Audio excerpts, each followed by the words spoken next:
Hello from Kingfisher, Oklahoma. Today we're looking at Joshua 5 and 6. We're going to look at 7 things. First, God has put fear into the hearts of the nations that live in the promised land. He parted the waters of the Jordan. Word got out about that the Israelites walked over on dry land, and it freaked everybody out. It's like their hearts are melting, it says. 2, all the men must be circumcised. Now, they were down in Egypt as a sign of the covenant, but this whole new generation had not been circumcised. So as a sign of the covenant, God commands them to be circumcised. And it's interesting that number 3, this happens just before the Passover. So they're 40 years out, now celebrating the Passover again at the proper time, and they've just been circumcised before. This is significant that it's a renewal of the covenant God has, and then they celebrate the way God delivered them before. Number 4, while they're across, they start to eat some of the old food of the land, and the manna then ceases. Remember, 40 years they've been in the wilderness eating manna every day, collecting at 6, twice as much on the 6th day, and then God allows it to stay for the 7th day. But now they start eating some of the food of the land. No more manna. Pretty incredible. And I'm sure it's a motivating factor for the children of Israel to note that if we're going to eat, we're going to eat of the spoils and we're going to eat of the land now. So they've got to continue to go forward. Number 5, Joshua sees a vision or reality. He sees the captain of the Lord's armies. Perhaps this is Jesus. By the language, the God of the angel armies sounds very Revelation-like to me. So Moses had his take off your sandals moment at the burning bush. Well, Joshua is now having his take off your sandals moment with the Lord, the captain of the Lord's armies.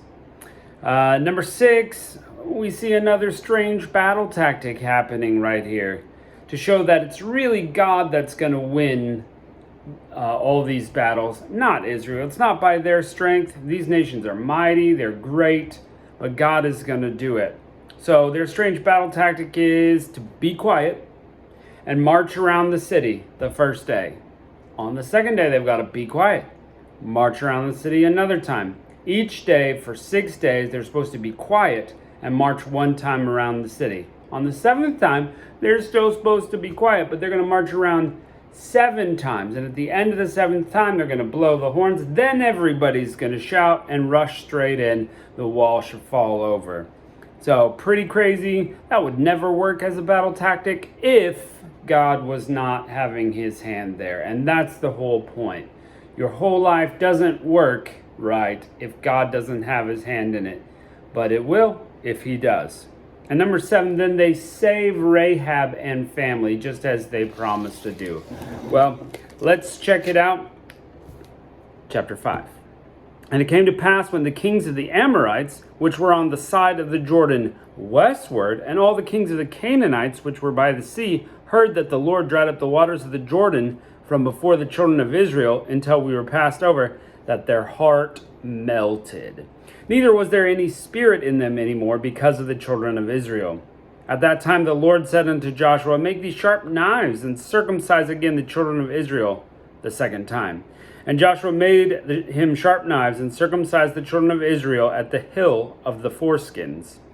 And this is the cause why Joshua did circumcise. All the people that came out of Egypt that were males, even all the men of war, died in the wilderness by the way, after they came out of Egypt.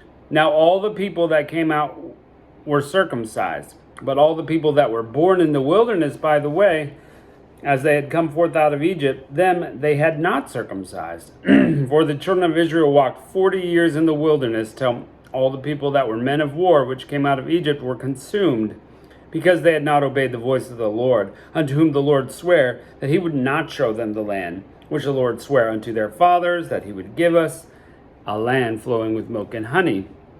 And their children, whom he raised up in their stead, them Joshua circumcised. For they were uncircumcised, because they had not circumcised them by the way. And it came to pass, when they had done the circumcising, all the people, that they abode in their places in the camp till they were whole. And the Lord said unto Joshua, This day I have rolled away the reproach of Egypt off of you. Wherefore the name of the place is called Gilgal unto this day. And Gilgal means rolling. And the children of Israel camped at Gilgal and kept the Passover on the 14th day of the month at even in the plains of Jericho. And they did eat of the old corn of the land on the morrow after the Passover, unleavened cakes and parched corn in the selfsame day. And the manna ceased on the morrow after they had eaten the old corn of the land. Neither had the children of Israel manna any more, but they did eat of the fruit of the land of Canaan that year. And it came to pass, when Joshua was by Jericho, that he lifted his eyes and looked, and behold, there stood a man over against him, with his sword drawn in his hand. And Joshua went unto him and said unto him, Art thou for us, or for our adversaries? And he said, Nay, but as the captain of the host of the Lord I am now come. And Joshua fell on his face to the earth, and did worship, and said to him, What saith my Lord unto his servant? And the captain of the Lord's host said to Joshua, Loose thy shoe from off thy foot, for the place wherein thou standest is holy. And Joshua did so. Chapter 6. Now Jericho was straitly shut up because of the children of Israel. None went out, and none came in. And the Lord said unto Joshua, See, I have given into thy hand Jericho, the king thereof, and the mighty men of valor. And he shall compass the city, all ye men of war, and go round the city once. Thus shalt thou do 6 days. And 7 priests shall bear before the ark 7 trumpets of ram's horns. And the 7th day ye shall compass the city 7 times, and the priests shall blow with the trumpets. And it will come to pass, when they make a long blast with the ram's horn, and when you hear the sound of the trumpet, all the people shall shout with a great shout, and the wall of the city shall fall down flat. And the people shall ascend up, every man straight before him. And Joshua the son of Nun called the priests, and said to them, Take up the ark of the covenant. Let 7 priests bear 7 trumpets of ram's horns before the Lord. And he said unto the people, Pass on, and compass the city, and let him that is armed pass on before the ark of the Lord. And it came to pass, when Joshua had spoken unto the people, that the 7 priests bearing the 7 trumpets of ram's horns passed on before the Lord, and blew the trumpets, and the ark of the covenant of the Lord followed them. And the armed men went before the priests that blew the trumpets, and the rearward came after the ark, the priests going on and blowing with the trumpets. And Joshua had commanded the people, saying, Ye shall not shout, nor make any noise with your voice, neither shall any word proceed out of your mouth until I bid you shout. Then ye shall shout. So the ark of the Lord compassed the city, going about at once, and they came unto the camp and lodged in the camp. Could you imagine being on Jericho's walls, just watching this giant nation just walk around and being like, what is happening? They were already scared. And so I imagine they would have been maybe even more afraid, because they're up to something.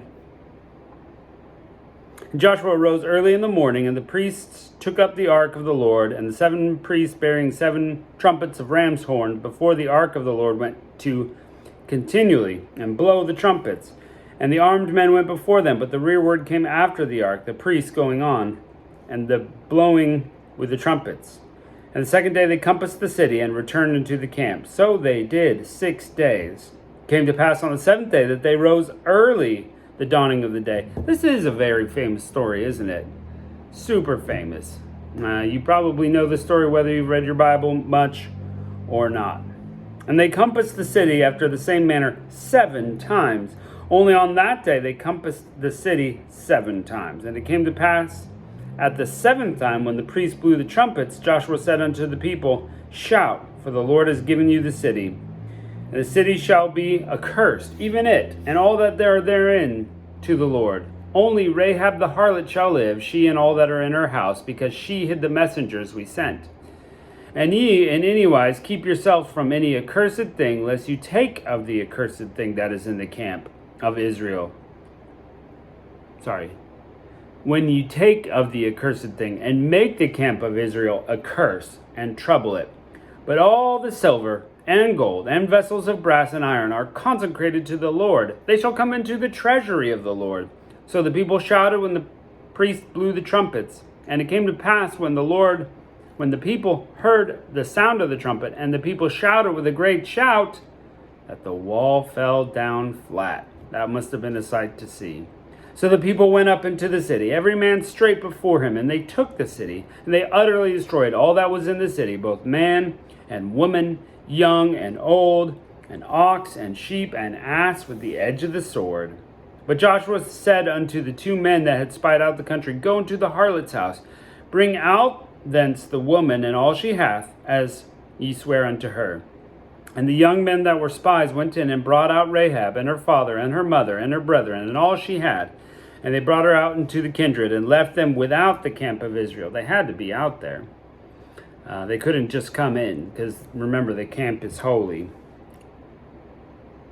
And they burnt the city with fire, and all that was therein. Only the silver and the gold, and the vessels of brass and iron, they put into the treasury of the house of the Lord. And Joshua saved Rahab the harlot alive, and her father's household, and all she had. And she dwelleth in Israel even to this day, because she hid the messengers which Joshua sent out to spy Jericho. And Joshua adjured them at that time, saying, Cursed be the man before the Lord that riseth up and buildeth this city Jericho. Now listen to this. He shall lay the foundation thereof in his firstborn, and in his youngest son he shall set up the gates. He's cursing it that they will lose their firstborn. They will die. And that actually is going to happen later. We'll get there. So the Lord was with Joshua, and his fame was noised throughout the whole country. Wow. What a story. Amazing. God's hand in all of it. And as long as the children of Israel continue to follow God, he's going to bring them successfully into the land. And that's the thing, is that when we follow God, he is going to bless our ways. Now, it's not going to be perfect. Sometimes it's going to be work. Sometimes we got to wait for it, but it's the right thing to do. Well, I'm excited to see what happens next. Catch you next time.